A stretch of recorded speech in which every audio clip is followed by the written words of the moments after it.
The Galactic Council chamber was built to intimidate. Black crystal columns soared kilometers high, etched with the triumphs of long-dead empires. Gravity shifted just enough to remind visitors that this wasn't their world. Species from 100 planets filled the tear-scaled, feathered Kitanosaur, convinced of their own civilization's importance. And at the center stood humanity, alone.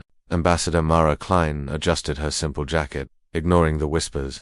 Deathworlders, unstable primates, temporary allies. The council speaker, a massive being of stone and light, finally spoke. Humanity, it rumbled. The council has concluded its deliberations regarding the Zyran conflict. Mara's jaw tightened. Earth had lost 3 colonies holding the line. Human fleets had bought time with blood while the council debated logistics and profit margins. And she asked, her voice clipped.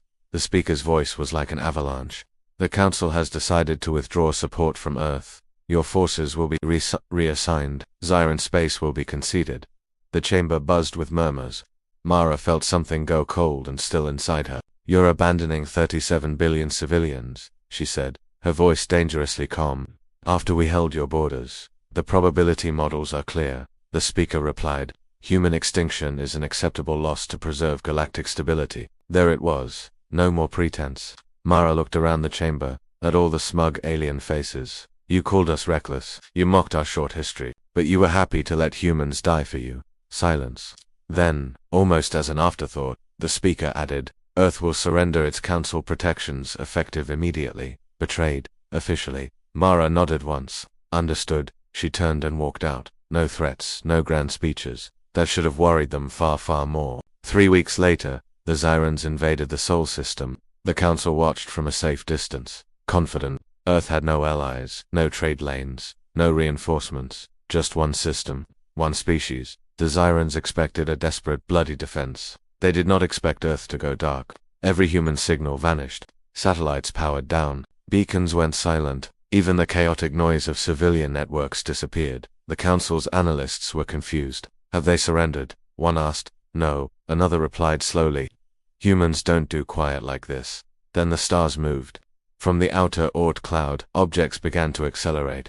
Not ships at least, not any kind the council recognized. Massive bodies, once catalogued as harmless debris, altered their course with impossible precision. The Zyran advance fleet slowed, but it was too late. The first impact shattered a dread carrier, a relativistic mass, no bigger than a city block, tore through its shields like they were paper. There was no explosions, just an absence where the warship had been. Then another, and another. The humans weren't firing weapons. They were throwing planets.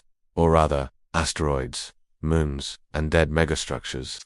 Decades of quiet engineering, hidden in plain sight, revealed in seconds. Earth had turned its entire solar system into a weaponized firing range. Zyran ships tried to maneuver, but space itself betrayed them. Gravity wells shifted, orbits collapsed. Human-made singularity anchors bloomed into existence, tearing their formations to shreds. The council watched in mounting horror. This violates 12 treaties. Someone shouted. Humanity resigned from all treaties. Another whispered back. Then the human fleet arrived.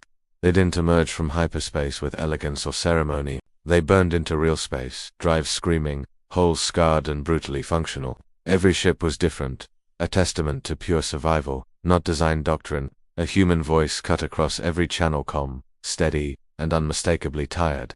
This is Fleet Commander Reyes of Earth Defense. The Zyrans were already in full retreat. You were given chances, Reyes continued. So were the Council. The human ships didn't chase them. Instead, they methodically erased infrastructure.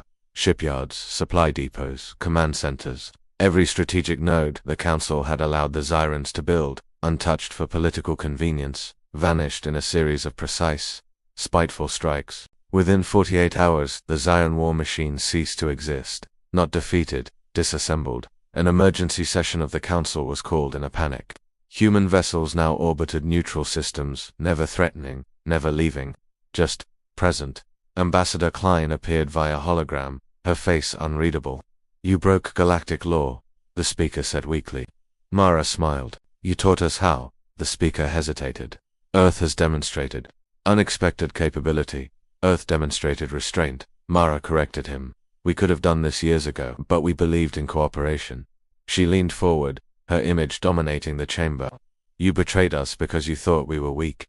A heavy silence fell. Here's what happens next, she continued. Earth withdraws from the Council. We will defend ourselves and anyone else you decide to abandon. We will trade with anyone who treats us as equals. And if the Council objects, the speaker asked, its voice barely a whisper.